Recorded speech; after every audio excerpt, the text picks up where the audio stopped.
Hello everyone, welcome platform of गेट टेनिटी। और जैसा कि आप लोग देख रहे हैं कि माहौल बन चुका है, मन सज चुका है और आज है गेट 24 का रैंकर्स मीट। और आज हम बात करने वाले हैं हमारे आपके रैंकर्स के साथ में, कुछ बेहतरीन टॉप परफॉर्मेंस हमारे गेट 24 के, उनके साथ में आपको आज मुलाकात कराते हैं। आप इनके साथ में इंटरव्यूज़ तो पहले भी देख चुके हैं, लेकिन फेस टू फेस मीटिंग का इनके साथ रूबरू होने की जो फीलिंग होती है ना, वो आज पता चलेगी ये क्या फ़ील करते हैं। बिकॉज अभी तक तो स्क्रीन पर देखते थे, आज फर्स्ट टाइम हम इनको सामने से देख रहे हैं। ये हमें भले देखते थे लेकिन हम इन्हें कभी नहीं देख पाते थे। तो वो फीलिंग के साथ साथ में आप लोगों के लिए यहाँ पर आने का जो मौका अगर मिस किया है आपने, बाई चांस अगर आपका गेट क्वालिफाई नहीं हुआ है, तो आपके पास किस तरह से आप अपना नेक्स्ट टाइम इंप्रूवमेंट करके चीज़ों को इम्प्रूव कर सकते हैं, ठीक है ना। सो स्टार्ट करेंगे। सो सबसे पहले मैं इंट्रोडक्शन करा देता हूँ। सौम्य विश्वास AIR 2, यश शर्मा AIR 8 और दिव्यांश नागर AIR 11 Shashank AIR 78। Yes, 4 anchors हमारे साथ में हैं और सारे के सारे टॉप परफॉर्मेंस हैं। इनसे जानते हैं कुछ पॉजिटिव्स, कुछ नेगेटिव्स, कुछ इनसे भी मिस्टेक्स हुई हैं। एंड इसके साथ साथ में सबसे बड़ा पॉजिटिव पॉइंट ये होता है कि ये इस मुकाम तक कैसे पहुँचे। सो साइलेंस सर। सो गाइज, जैसा कि आप लोग देख ही रहे हो, अभी टॉप 20 परफॉर्मर हमारे साथ में बैठे हुए हैं। सो 1 बाय 1 बहुत लेंदी ना करते हुए शॉर्ट में आप लोगों को वो सारी चीज़ें हम चाहते हैं कि आप इनसे सीखें कि इस रैंक को अचीव करने के लिए कि सबसे ज़्यादा इम्पॉर्टेंट क्या है। तो चलिए मैं स्टार्ट करता हूँ सौम्या से। सौम्य AIR 2। सो सबसे पहले जब आपने रिजल्ट देखा, हालांकि रैंक प्रेडिक्टर पे तो हम लोगों ने काफ़ी पहले बता दिया था और शायद मैंने आपको एक आइडिया भी दे दिया था कि आपकी टॉप 5 है, लेकिन जब टॉप आपने रैंक देखी और AIR 2, तब क्या फील हुआ? सर जब रिज़ल्ट निकला था तब मैं ट्रेन में था, ट्रेन में सफ़र कर रहा था। तब सुमित सर ने कॉल करके बोले कि रिज़ल्ट निकल गया है। फिर ये मम्मी से हॉटस्पॉट लिया, लेके चेक किया, अब देखा है AIR 2। अब मुझे ना एक बार में विश्वास नहीं हुआ, मुझे लगा 2 के बाद भी कोई और डिजिट होगा, ठीक है। मैं 2-3 बार ऐसे ही रिफ़्रेश करता गया और फिर जब देखा कि AIR 2 है, तब मैंने सर लोगों को बताया कि मेरा AIR 2 था। ये बहुत ही एक अनएक्सपेक्टेड था मेरे लिए। सो सौम्या, मुझे याद है, देखो यूट्यूब में तो हम लोग कॉन्टीन्यूसली सेशन लेते हैं और बहुत सारे स्टूडेंट होते हैं जो हमारी क्लासेस करते हैं, लेकिन हम लोगों को पता नहीं चलता कि आप हमारी क्लासेस कर रहे हो। सबसे पहले जब मैंने आप लोग को कनेक्ट किया तो शायद हम लोगों का गेट टेनिटी का टेस्ट सीरीज स्टार्ट हो चुका था और उस टेस्ट सीरीज में पहले टेस्ट में शायद यश शर्मा टॉपर थे और सेकंड, थर्ड, फोर्थ में शायद आप टॉपर थे। सो मैंने आपका फर्स्ट और सेकंड टेस्ट के बाद में फिर आपसे कॉल पे बात हुई मेरी, तब तक मुझे पता नहीं था कि सौम्य विश्वास हमारा स्टूडेंट है या हमें फॉलो करता है। अच्छा, इसके अलावा भी ऐसा हुआ है क्या कि आपने हमारे अलावा कहीं ऑफलाइन क्लासेज वगैरह की? क्योंकि जब हमने लास्ट क्लास आपके साथ सेशन किया था तो कुछ निगेटिव कमेंट आए थे। निगेटिव कमेंट मैं हमेशा एक अपने लिए पॉजिटिव कमेंट की तरह लेता हूँ कि वो चीज़ कम से कम दुनिया को क्लियर होना चाहिए। कोई भी स्टूडेंट जब अपनी प्रिपरेशन स्टार्ट करता है तो स्टूडेंट को एक चीज़ से मतलब होता है कि हमारा मैक्सिमम बेनिफिट कैसे होगा और कैसे रैंक लानी है। उसको ना प्लेटफॉर्म समझ में आता, ना उसको फैकल्टी, वो नाम के पीछे नहीं, वो सिर्फ और सिर्फ ये देखता है कंटेंट और बेस्ट कंटेंट कहाँ पर मिल रहा है। तो आपने भी ऑफलाइन क्लासेस की, तो मैं चाहता हूँ एक बार इस चीज़ को आप क्लियर करो कि ऐसा तो नहीं है जो लोग उस दिन कमेंट में किए कि सैलेंस सर ने रैंक परचेज की, तो उसको एक बार मैं चाहता हूँ एकदम क्लैरिफाई हो। मैंने प्रिपरेशन सेकेंड ईयर से ही स्टार्ट किया था। अब पहले मैंने ऑफलाइन कोचिंग किया था कोलकाता में, मेरे घर के सामने ही था। तो फिर बाद में जब शैलेंद्र सर और सुमित सर के वीडियोस देखना शुरू किए, फिर वहाँ से उनका टेस्ट सीरीज़ परचेज़ किया और आज इसी कारण यहाँ AIR 2 ला पाया हूँ। हाँ, एक स्टूडेंट 2 प्लेटफॉर्म या 3 प्लेटफॉर्म को फॉलो कर सकता है, तो उसमें कुछ ये नहीं है कि एक स्टूडेंट हमेशा एक ही प्लेटफॉर्म को फॉलो करके वो रैंक ला पाएगा। तो हाँ, कुछ नेगेटिव कमेंट्स आए थे तो मुझे लगा वो क्लियर कर देना चाहिए कि हाँ, मैं एक ऑफलाइन कोचिंग इंस्टीट्यूट में पढ़ा था कोलकाता में, ठीक है, सेकंड और थर्ड और फोर्थ ईयर में।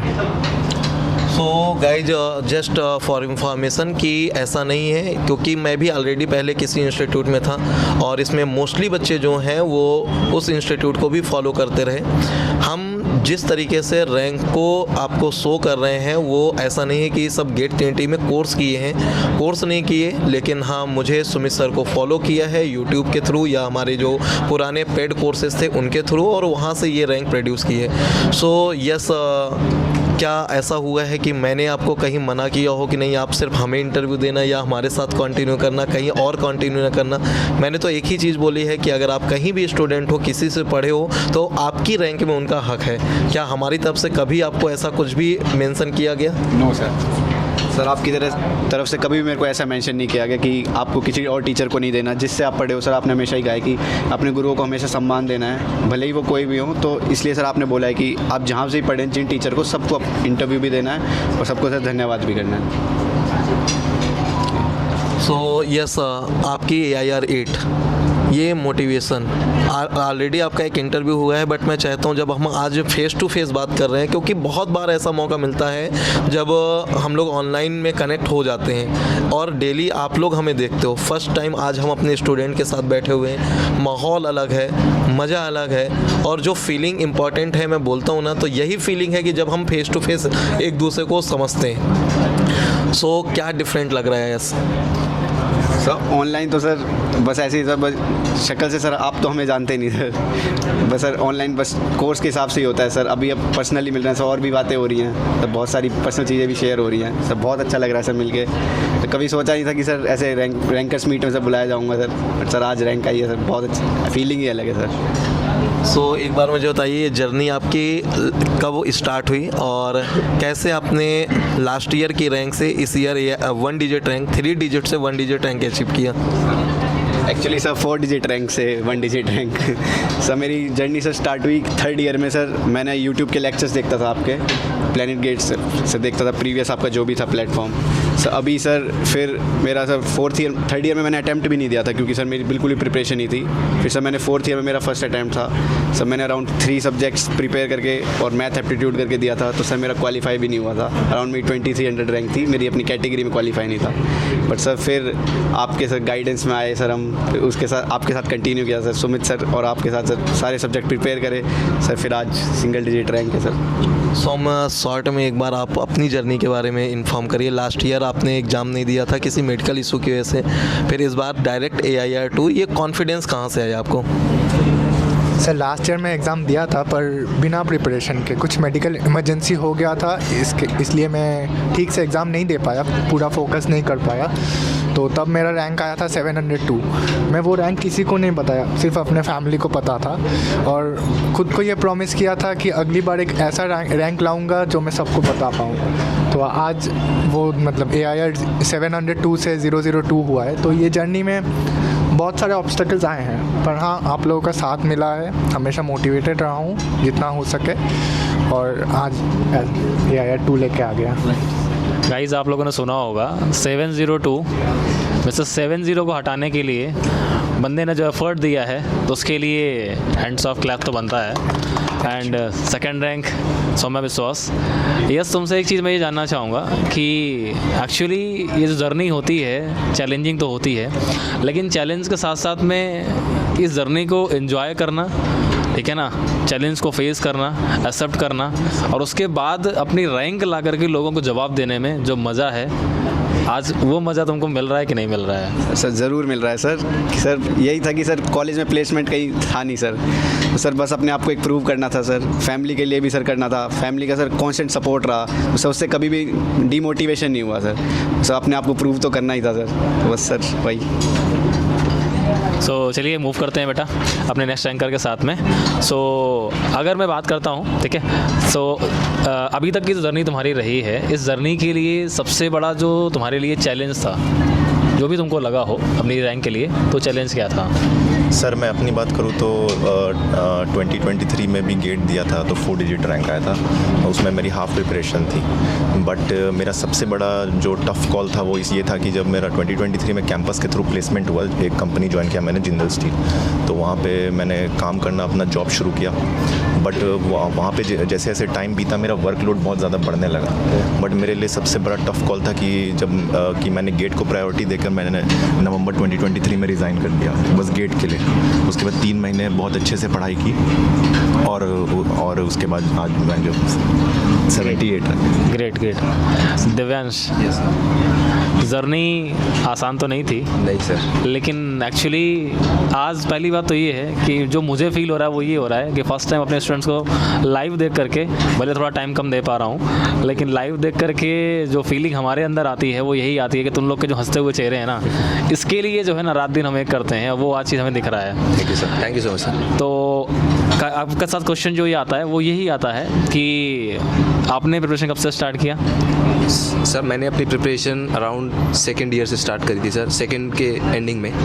देन आई थॉट कि कुछ जैसे आई डिड नॉट परफॉर्म, मेरा जेई इतना अच्छा नहीं हुआ था, तो आई थॉट कि I need to prove myself, मेरे को अपने आप को प्रूव करना पड़ेगा। तो इस वजह से मैंने जी तोड़ मेहनत करी। शुरू में मैं अपना चैलेंज ये कहूँगा कि लैक ऑफ डिसिप्लिन।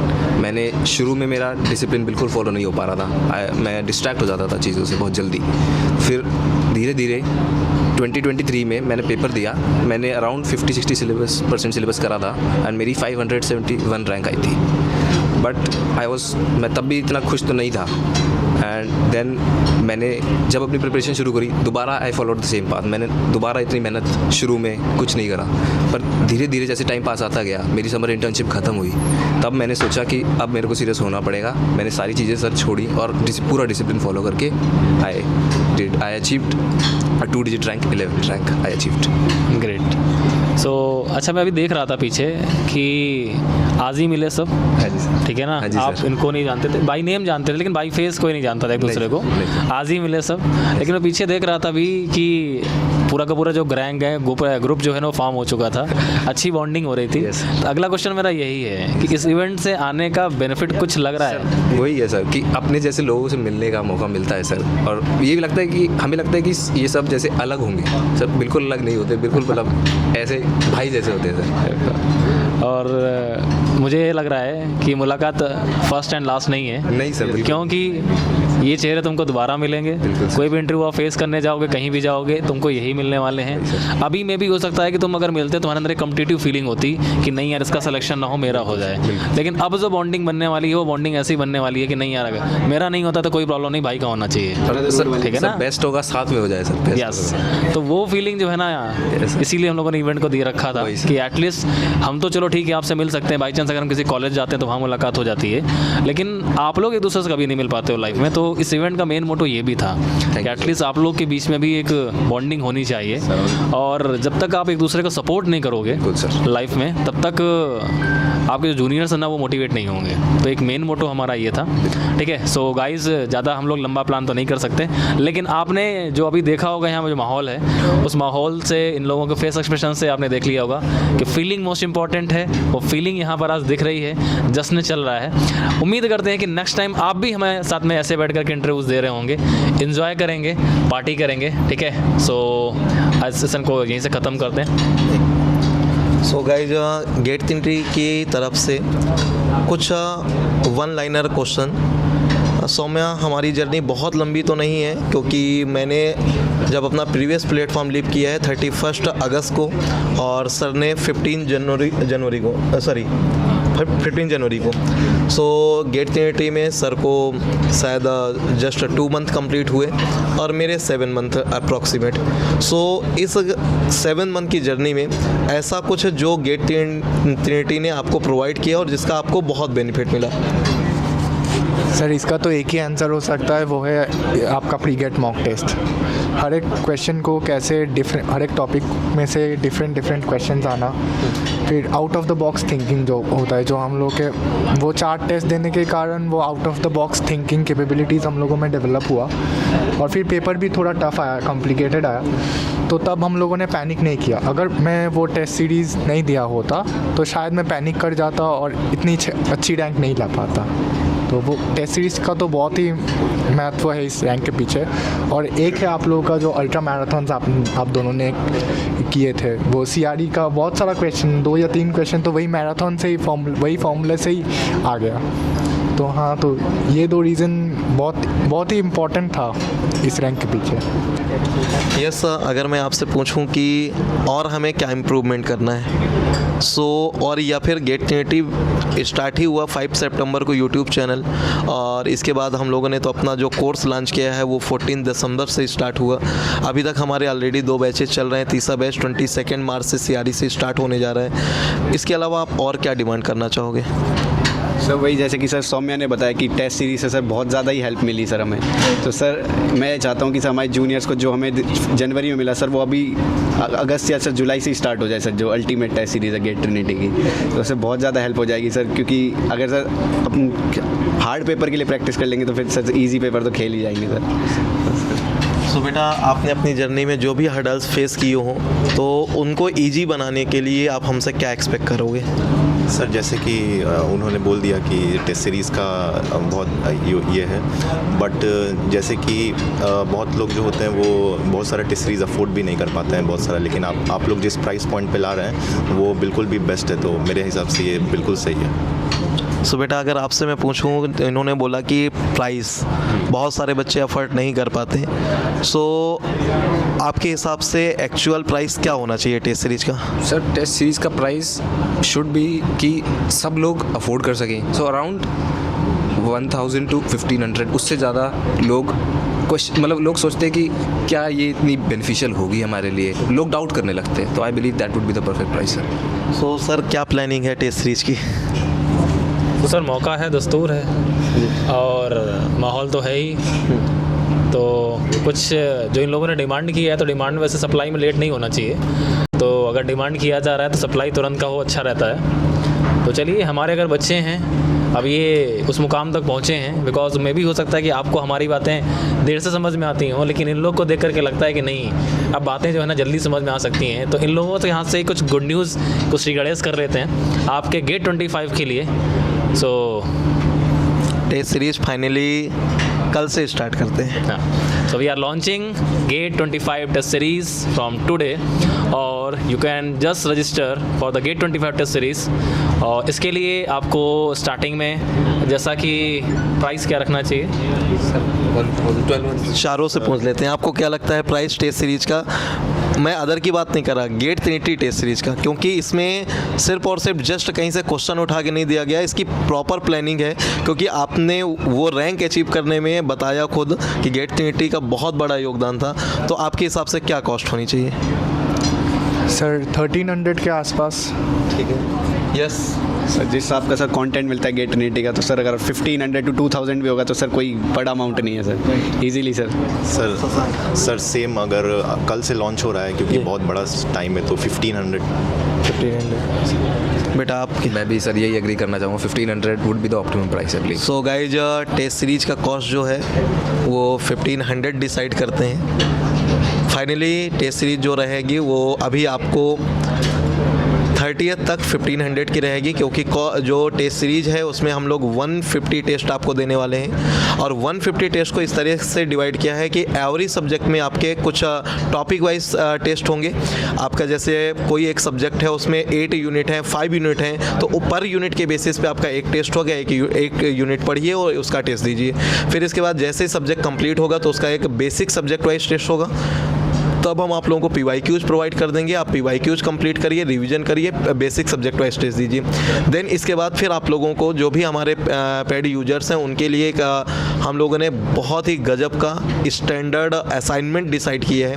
एक असाइनमेंट तो हम आपको साथ साथ दे रहे हैं जो यूनिट चल रही है, और एक असाइनमेंट हमारे यूजर्स को जो कि सिर्फ और सिर्फ हमारे प्राइम सब्सक्राइबर्स के लिए होगा, वो आप लोगों को एक असाइनमेंट दिया जाएगा। उसकी कुछ क्लासेस भी होंगी, बट वो सब आपके बैच में पेड बैच में ही होंगी। और वो क्लास करने के बाद फिर आपका एक advance subject wise test launch होगा, ओपन टू ऑल होगा, टेस्ट सभी अटेम्प्ट कर सकते हैं। बट वो जो प्रिपरेशन है उस सब्जेक्ट के लिए कुछ स्टैंडर्ड क्वेश्चंस की जो गेट गेट एक्सपेक्टेड क्वेश्चंस की वो हम करा के फिर आपका एडवांस सब्जेक्ट वाइज टेस्ट होगा। इसी तरीके से हर सब्जेक्ट के लिए ये प्रोसेस चलेगा। तो क्या सर जब मान लीजिए बच्चे के 3 से 4 सब्जेक्ट कंप्लीट हो जा रहे हैं तो फिर क्या उनके कुछ मिक्स प्लानिंग है? हाँ बिल्कुल। एक्चुअली जब भी आपके 3 सब्जेक्ट हो जाते हैं तो मैक्सिमम बच्चे क्या करते हैं कि रिवीजन छोड़ देते हैं। जैसे ही आप रिवीजन ड्रॉप करते हो तुरंत आपका जो है ना जो भी पोटेंशियल बनाया था तुमने वो पोटेंशियल तुरंत डाउन आता है। तो जब मिक्स सब्जेक्ट वाइज अगर टेस्ट अगर देंगे ना तो बच्चे को जानबूझ करके वो प्रैक्टिस करनी पड़ेगी। प्रैक्टिस करेगा तो रिवीजन करना पड़ेगा और रिवीजन अगर करेगा तो ऑब्वियसली फिर इंप्रूवमेंट होगा ही होगा। तो सो टोटल 80 टेस्ट आपके topic wise, 12 test basic subject wise, every subject 1 test, 12 subject आपके एडवांस सब्जेक्ट वाइज और सर मिक्स सब्जेक्ट वाइज। हाँ मिक्स सब्जेक्ट वाइज ही प्लान करते हैं। तो 12 टेस्ट आपके मिक्स सब्जेक्ट वाइज और देन इसके बाद फुल लेंथ 16 टेस्ट होंगे आपके। ये फुल लेंथ 16 टेस्ट वो इंक्लूडेड होंगे जिसमें कुछ आपके 10 बेसिक्स होंगे और 6 आपके एडवांस होंगे। इसके अलावा आप लोगों को कुछ PYQs test as it is per year का वो भी इसी टेस्ट सीरीज के साथ आपको प्लान करेंगे तो वो भी इसी के साथ इंक्लूड करेंगे। टोटल 150 टेस्ट सर जनवरी में। इसके अलावा प्री गेट जो कोई नहीं देता, जो सिर्फ और सिर्फ गेट ट्रिनिटी देता है। अब कॉपी करेंगे लोग देंगे वो अलग बात है, लेकिन कॉपी करना और रियल होना दोनों में बड़ा डिफरेंस है। तो प्री गेट भी कॉपी से याद आया इस बार काफ़ी सारे लोग जो है ना हमारे प्री गेट के क्वेश्चंस जो है ना बार टेस्ट सीरीज़ में दे रहे थे। कोई दिक्कत नहीं है, ठीक है ना, हम आगे बढ़ेंगे, आप पीछे पीछे आइए, ठीक है। बस यही अल्टीमेटली प्रॉफिट स्टूडेंट्स का होना चाहिए, कहीं से भी हो, बस अल्टीमेट प्रॉफिट ज़रूरी है। और जनवरी में आपको मिलेगा प्री गेट मॉक टेस्ट जिसके लिए आप ईगरली वेट करते हो, तो ऑब्वियसली वो आपको मिलेगा, that will be in the January.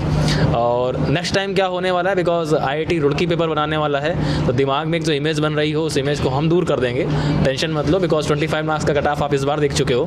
Next time क्या सरप्राइज हो सकता है यू नेवर नो, तो उसके लिए जनवरी आने का वेट करना और गेट 25 की टेस्ट सीरीज वो आप अभी से परचेज कर सकते हो और स्टार्ट कर सकते हो। सो फाइनल कॉस्ट अभी 3 डेज के लिए आप लोगों के लिए ऑफ़र रहेगा, अर्ली बर्ड ऑफ़र, और उस 3 डेज में आप लोगों के लिए कॉस्ट 1299 जो कि आज नाइट में 12 बजे स्टार्ट हो जाएगा और 3 डेज तक आपके पास ये ऑफ़र रहेगा। ओनली 1299, ज़्यादा तो नहीं है? नहीं एकदम परफेक्ट है। और फिर इसके बाद फिर आपका वो टेस्ट सीरीज़ 1499 का हो जाएगा और फिर आगे का जो भी ऑफ़र्स होंगे वो फिर आप लोगों को इन्फॉर्म किए जाएंगे सर। सो आई थिंक भूखे होंगे सब, इनको भी है ना पार्टी का एंजॉय करने का मौका देना चाहिए। सो गाइज आपसे फिर से मुलाकात होगी, ठीक है ना, नेक्स्ट रैंकर्स के साथ में बहुत जल्द। सो तब तक के लिए गुड बाय, थैंक यू, और इन सबको best of luck for the future. ऐसे ही लोग मुस्कुराते ना जैसे आज मुस्कुरा रहे हैं, और नेक्स्ट टाइम जब इनसे मुलाकात हो तो इनका जो पोस्ट डिजिग्नेशन हो वो कुछ और हो, वो हमारे स्टूडेंट ना हो, वो मे बी किसी भी PSU के GM हो, ठीक है ना, और जब इनसे मुलाकात हो तो हमारा सीना जो है ना और भी फ़ख्र से चौड़ा होना चाहिए। तो thank you guys for joining us. Guys identity is the honesty is the identity of chemical engineers. कहीं भी रहिएगा ऑनेस्टी मत ब्रेक करिएगा। तो इस गेट ट्रिनिटी के प्लेटफॉर्म पे आज आप लोगों से एक प्रॉमिस कि कोशिश करिएगा जितना आप किसी की अपने जूनियर्स की हेल्प कर पाओ तो वो करो और हमेशा ऑनेस्ट रहो। हमेशा अपने जूनियर्स की हेल्प करेंगे सर। यस, थैंक यू बेटा। चलो thank you guys, thank you everyone. So ये सेशन गाइज फिर यहीं पर ओवर करते हैं। Thank you, love you all, take care.